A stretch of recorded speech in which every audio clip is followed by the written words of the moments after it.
Salut, salut, c'est l'Inquisiteur. Dans la BD du mois, comics, roman graphique, Les Loups Solitaires par Dan Abnett. Donc tout le monde le connaît pour tous ses romans, mais il a un mode comics. Je crois aussi du Star Wars, du Predator, etc. Et Carl Richardson, du coup, au dessin. Il est classé roman graphique, si je ne me trompe pas. Je vérifie. Spoiler, j'ai aimé. Ok, voilà, ce roman graphique ressemble à l'intégralité de la série Les Loups Solitaires. Roman graphique, généralement, c'est un terme utilisé pour des BD au ton un peu plus sérieux, avec des personnages comme psychologie un peu plus complexe, on va dire, que les comics de super-héros standards, on va dire. C'était comme ça que c'était perçu à l'époque où ce terme a été créé, je crois, dans les années 60. Donc là, c'est un comics, ou un roman graphique, je veux dire comics pour la suite, m'en voudrais pas, totalement en noir et blanc. Et là, on a un avant-propos qui est assez rigolo. En gros, qui dit qu'un héros n'a pas besoin d'être en slip et en collant pour dire qu'il a un héros. Les vrais héros, c'est les héros comme les Thor, etc. dans les... Alors, pas Thor de Marvel. À l'origine, Atlas ou Hercule et tout et tout. Et qu'un vrai héros, c'est par ses actions et pas par son costume qu'il est un héros, en gros. Et donc, il dit pas de cape, pas de costume ridicule, pas de collant, juste des héros. Donc là on suit en fait, on est sur la planète, je sais plus comment, Shatrak je crois. Et là on va suivre une unité de Galles impériaux, donc c'était attaqué par les Tyrannides. Et en fait ils essayent de survivre un jour de plus en gros. Et on va les suivre et moi j'ai trouvé ça vraiment très beau. Alors on est vraiment dans un récit, comment dire, en texte, truc, un peu de bulles mais assez peu. C'est assez statique, mais c'est pas dérangeant. On est vraiment dans ce style d'histoire où justement on a besoin de ça, où ça vraiment transmettre quelque chose. Donc il y a une très bonne écriture, chose qu'on n'est pas forcément habitué souvent dans les comics, surtout dans ceux que j'ai couverts la dernière année, là, les comics de la saga Soleil édition. Là on est sur une écriture qui est plutôt pas mal, avec des beaux dessins, parce qu'on voit que le mec il a pu avoir le temps de les faire, surtout j'ai l'impression. Et vous pouvez juger sur pièce. Moi j'ai trouvé ça vraiment joli. Alors certains vont aimer ou pas le style, mais vraiment sympa.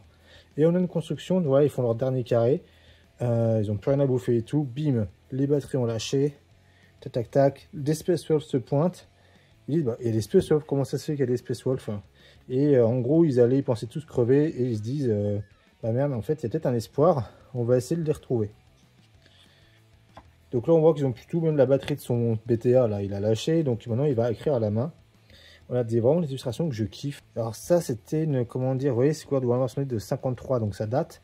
Ça a été remis en album, alors je sais plus à quelle date. Je vais regarder. C'était dans le début. Voilà, donc en 2003, mais pour nous, ça sortait en 2014. Voilà. Donc 2003, c'est déjà la compile de choses qui étaient sorties avant, donc ça date en fait un peu du siècle dernier.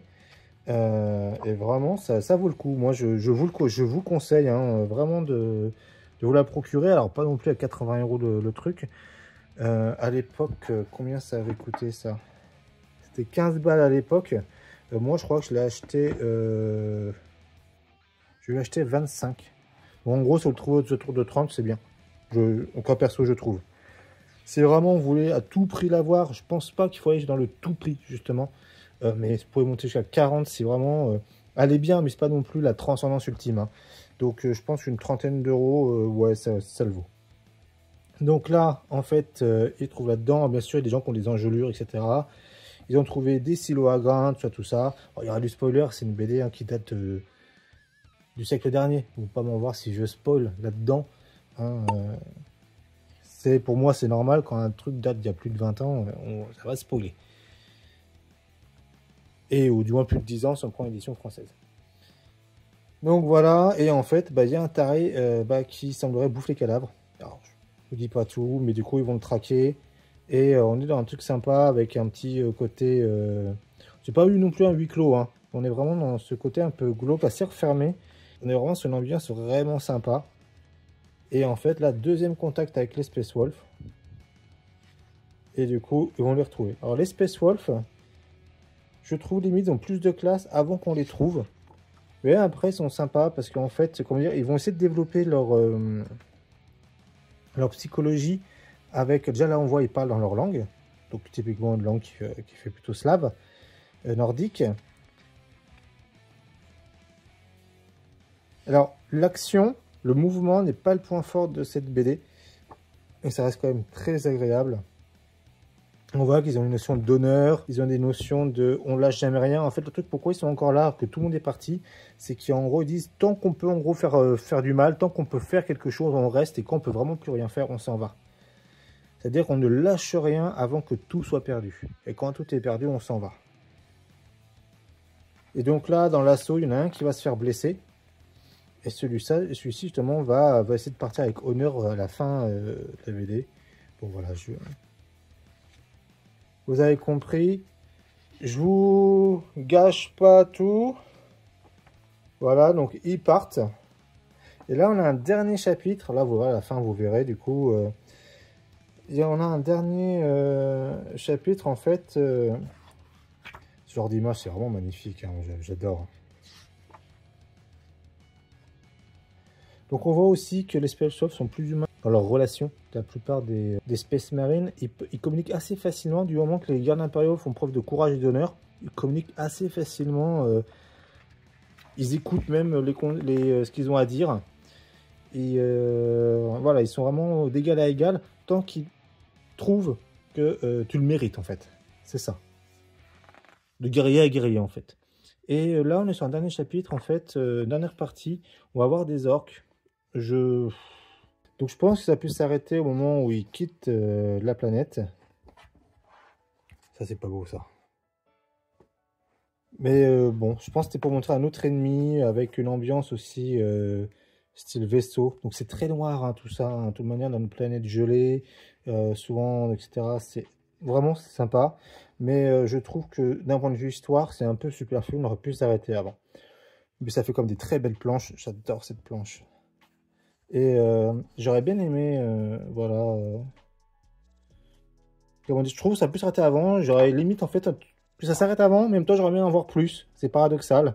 Mais ils n'auraient pas pu en faire beaucoup plus, parce qu'en faisant beaucoup plus, ça aurait trop noyé. Parce que le scénario est très simple, hein. Mais ça aurait trop noyé le scénario. Et donc, du coup, ça n'aurait pas été en fait bénéfique à la bande dessinée. Donc voilà, pour l'histoire du loup solitaire, c'était mon avis. Moi, je vous le conseille, vraiment, j'ai été conquis. C'est un style, hein, parmi d'autres. J'ai vraiment aimé et je pense même que je le relirai avec plaisir d'ici quelques temps. En tout cas, si vous kiffez Space Wolf, allez les yeux fermés. Si Space Wolf, c'est pas trop votre truc, vous voyez. Mais si on peut vous le prêter, si vous le trouvez, on va dire à 30 balles ou moins, allez-y les yeux fermés. Je vous le recommande. Voilà, c'était l'Inquisiteur, les loups solitaires. Soyez purifiés.